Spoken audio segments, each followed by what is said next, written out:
নমস্কার, B Bangla TV নিউজে আপনাদের সকলকে স্বাগত। সঙ্গে আছে আমি সন্তোষ। আপনারা ইতিমধ্যেই জেনে গিয়েছেন বারাসাতের যে নির্বাচন আগামী 1 জুন, ডায়মন্ড হারবারের সাথে সাথে দমদমের সাথে সাথে কিন্তু বারাসাতেও নির্বাচন হতে চলেছে 1 জুন।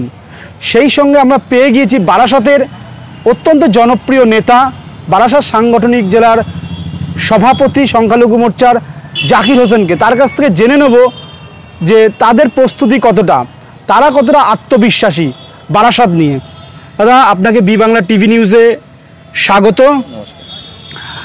প্রথমেই যেটা জানতে চাইব, আপনাদের প্রার্থীর নাম ঘোষণা হওয়ার পরপরই একের পর এক অভিযোগ তৃণমূল কংগ্রেস যেরকম করছে, কিন্তু আপনার নিজের দলেরাই তো প্রচুর অভিযোগ করছে এবং তারা প্রার্থী বদলেরও কথা বলছেন।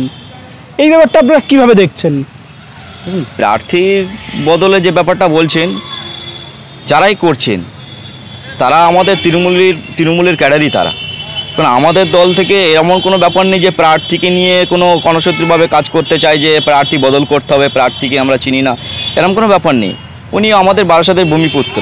উনি দীর্ঘ বছর ধরে আমাদেরই বারাসাত সাংগঠনিক জেলার দায়িত্বেই ছিলেন এবং বনগা থেকে উনি এখানেই বেশি সময়টা এখানে দিতেন।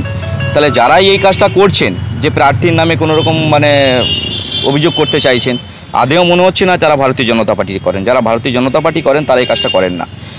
স্বপন মজুমদারকে এমন লোক কেউ যে চেনেন না, বা স্বপন মজুমদার তার ব্যাকগ্রাউন্ড যে ভালো কি মন্দ সাধারণ জনগণ জানেন যে স্বপন মজুমদার কেমন কাজের মানুষ, পাশে থাকা মানুষ।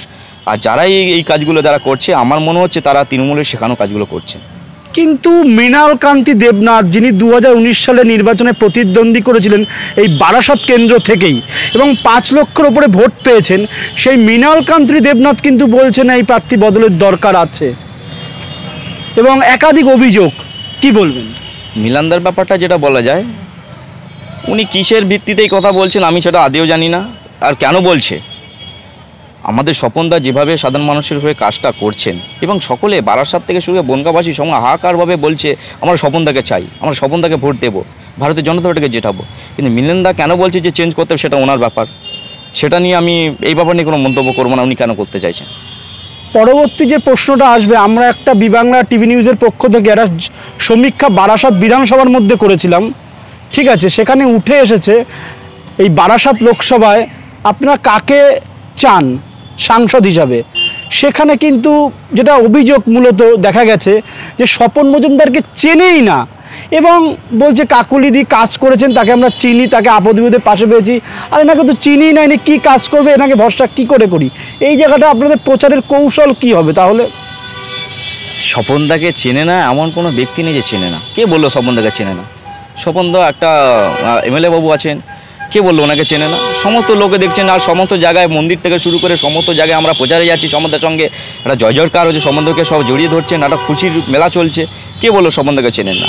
স্বপনদা বারাসাত অঞ্চলে এসছেন যে এমন কোনো ব্যক্তি নেই চেনে। কিছু কিছু আছে, দেখুন এটা বলা যায় না, সব দলের মধ্যে কিছু এরকম থাকেন, হ্যাঁ, তাদের মতমল মেলে না। কিন্তু আমাদের দলের মধ্যে স্বপনদাকে নিয়ে খুব হ্যাপি, স্বপনদা খুশি আছে, এমন কোনো ব্যাপার নেই। এগুলো তৃণমূলের কিছু প্রচার হতে পারে। যেটা কাকুলি তস্তিদারের ব্যাপারটা যেটা বলি, উনি কাজ করেছেন, কি কাজ করেছেন আমি আদেও জানতে পারি না কী কাজ করে।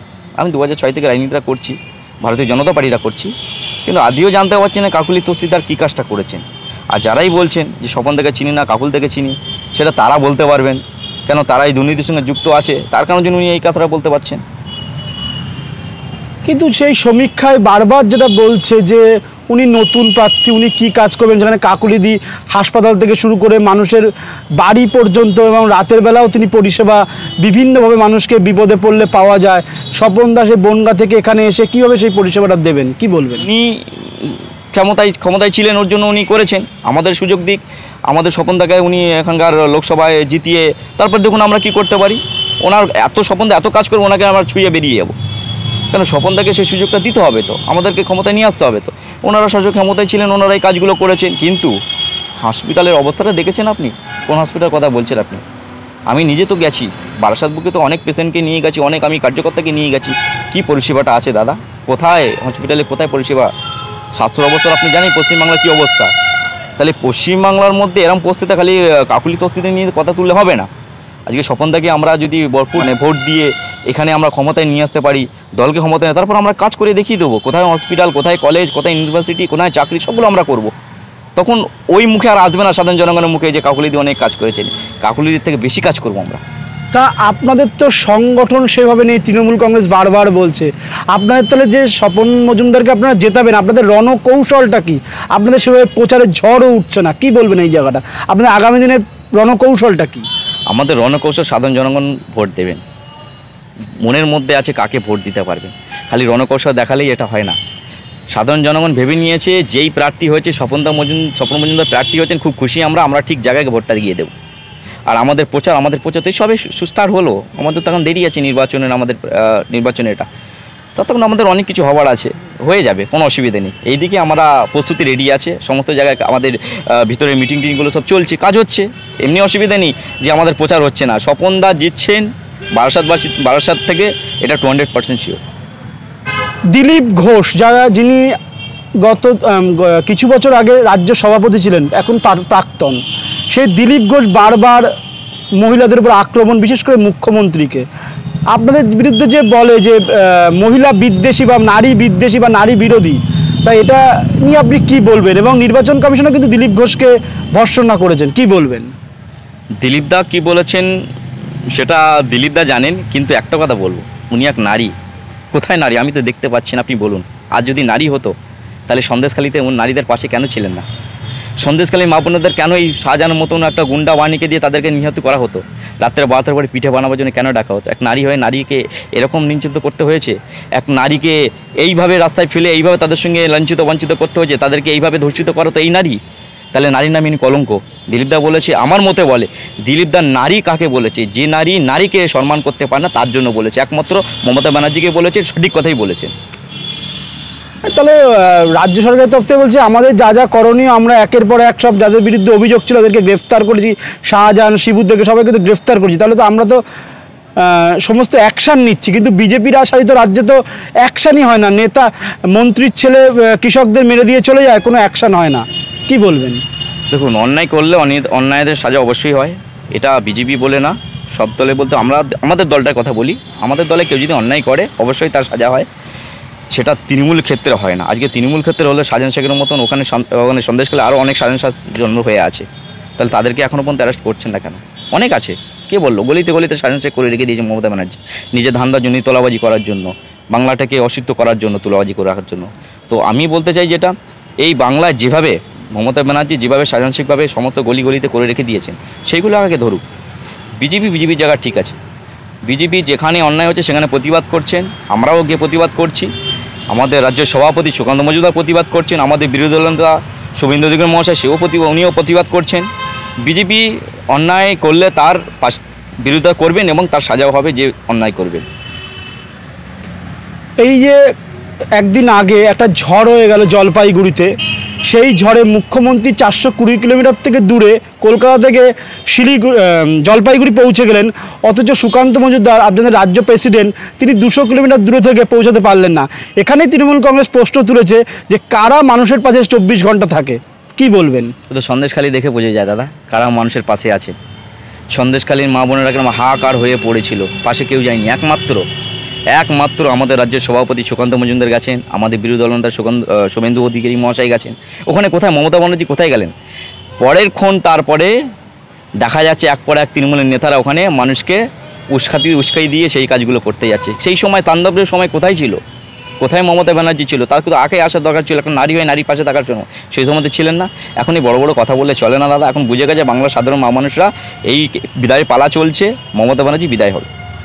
অভিষেক ব্যানার্জি তৃণমূল কংগ্রেসের সেকেন্ড ইন কমান্ড, তিনি বলেছেন যদি সেন্ট্রাল গভর্নমেন্ট এই বাড়ির টাকাগুলো দিতেন তাহলে এইভাবে বাড়িঘরগুলো আর ভেঙে পড়তো না, এইভাবে মানুষ অসহায় অবস্থায় তাদের থাকতে হতো না, কি বলবেন? যত বাড়িঘর ভেঙে আসছে সবচেয়ে যদি সর্বপ্রথম দূষিত করা হয়, দোষী মানা হয় একমাত্র অভিষেক ব্যানার্জিকে। আজকে যত তোলাবাজি করছেন, পুকুর ভরাটে যত কাজ চলছে, একমাত্র অভিষেক বন্দ্যোপাধ্যায় পারমিশনেই কাজ হচ্ছে। এখানকার টাকাটা কালীঘাটে পৌঁছাচ্ছে। আজকে যত বিল্ডিং ভাঙছে তার দায়ী অভিষেক বন্দ্যোপাধ্যায়। কেন? পুকুর ভরাটের পারমিশন কিন্তু উপর থেকেই হচ্ছে, বিল্ডিংগুলো আনলিগাল কাজগুলো তৈরি করা হচ্ছে একমাত্র ওনার পারমিশনই হচ্ছে। তো যদি অ্যারেস্ট করা হয় আর যদি ওনারও মানে দোষী মানা, একমাত্র অভিষেক বন্দ্যোপাধ্যায়কে দোষী মানতে হবে। ওনারই পারমিশন এগুলো করা হচ্ছে, উনি করছেন টাকার বিনিময়। আজকে কত শত শত মানুষ চাপা পড়ে, বিল্ডিং চাপা পড়ে মরছেন, একমাত্র দোষী উনি। আজকে শেষ প্রশ্ন, অভিষেক ব্যানার্জি সন্দেশখালী থেকে একটা চ্যালেঞ্জ দিয়েছিলেন যে 2021 থেকে 22 থেকে 23 থেকে 24, অর্থাৎ বিজেপি হেরে যাওয়ার পরেই পশ্চিমবাংলায় বাড়ি এবং 100 দিনের কাজের টাকা বন্ধ করে দিয়েছে, 1 পয়সাও তারা দেননি। এবং যদি কোনো নেতা এটা নিয়ে চ্যালেঞ্জ করে, তো চ্যালেঞ্জ করতে তিনি একদম প্রস্তুত যে তারা 1 পয়সাও দেয়নি, যেখানে প্রধানমন্ত্রী বলে গেছেন টাকা দিয়েছে। কি বলবেন এই জায়গাটা? অবশ্যই বলবো, টাকা দিয়েছে। কে বলেছে টাকা দেয়নি? টাকার জন্য মমতা ব্যানার্জি বড় বড় পৃষ্ঠার পেজ নিয়ে দাঁড়িয়ে থাকে, এই টাকা লাগবে, এই টাকা লাগবে, সেই টাকাটা দেবে অবশ্যই। আমাদের প্রধানমন্ত্রী বলছেন, আমাদের সারা বিশ্বের প্রধানমন্ত্রী মহান নেতা নরেন্দ্র মোদীজি বলছেন টাকা দেবো, হিসাবটা তো দিতে হবে। তুমি টাকা নিয়ে নঞ্ছাই করছো, টাকা নিয়ে নোংরা জায়গা পরিবর্তন কাজ চালিয়ে যাচ্ছ, টাকা নিয়ে সব ক্লাব ফান্ডের টাকা দিচ্ছ, টাকা নিয়ে অন্য অন্য জায়গায় কাজে লাগানো হচ্ছে, সাধারণ জনগণের পাশে তো কাজে লাগছে না, সাধারণ মানুষের ঘরের কাজে তো দিচ্ছেন না।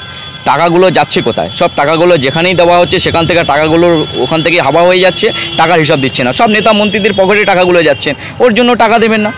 আমাদের কথা যে টাকা অবশ্যই দেবে, সাধারণ জনগণের টাকা কেন দেবেন না, কিন্তু টাকার হিসাব দিতে হবে। আর অভিষেক বন্দ্যোপাধ্যায় ওনার জেল ঢোকাবার অনেক তাড়াতাড়ি সময় চলে এসে জেলে ঢুকছেন, সেই পরিস্থিতিটা উনি থাকতে বলুন যে আমি অনেক তাড়াতাড়ি জেলের মধ্যে যাচ্ছি। জলপাইগুড়িতে যারা ক্ষতিগ্রস্ত তাদের উদ্দেশ্যে কিছু বলবেন? অবশ্যই অবশ্যই বলবো, তাদের জন্য খুবই কষ্ট হচ্ছে। আমাদের যে পরিস্থিতির জায়গায় ওনারা গেছেন, খুবই একটা দুঃখিত জায়গা। আমরা আশা করব আমাদের রাজ্যের নেতারা ওখানে তো যাচ্ছেনই, অবশ্যই সকলেই পাশে থাকবেন। ভারতীয় জনতা পার্টি আমরা সকলেই পাশে আছি। হ্যাঁ, ওদের আলাদিনের সুখ কামনা করছি আমরা, ভালো থাকবেন ওরা সকলেই। আর এই ব্যাপারটা নিয়ে আমাদের রাজ্যের নেতৃত্ব যারা আছেন তারা দেখবেন।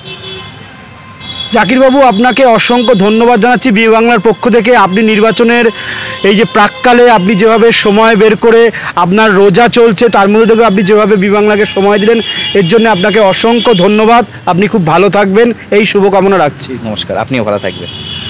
আপনারা শুনেই নিলেন একাধিক বিষয় নিয়ে সংখ্যালঘু মোর্চা বারাসাত সাংগঠনিক জেলার জাকির হোসেন, তিনি তার একাধিক বক্তব্য তুলে ধরলেন।